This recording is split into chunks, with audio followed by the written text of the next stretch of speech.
வேலூர் பாராளுமன்ற தேர்தல் 95% நல்லபடியாக நடந்து முடிந்தது.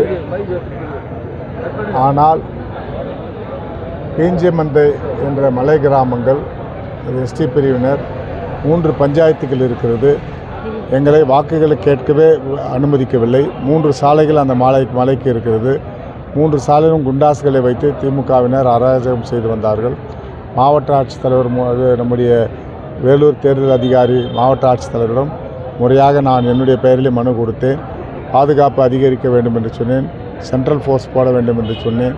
அது அங்கே நடக்கவில்லை. ஆகவே எங்களது ஏஜென்ட்டுகளை அடித்து உதைத்து பிரச்சனை செய்திருக்கிறார்கள். ஆகவே பூத் கேப்சரிங் 3 பஞ்சாயத்திலும் நடந்திருக்கிறது. அந்த பூத் கேப்சரிங் இருக்கின்ற அந்த 3 மலை கிராமங்களிலும் மறுதேர்தல் நடத்த வேண்டும் என்ற கோரிக்கையை நம்முடைய மாவட்ட ஆட்சித்தலைவர், வேலூர் நாடாளுமன்ற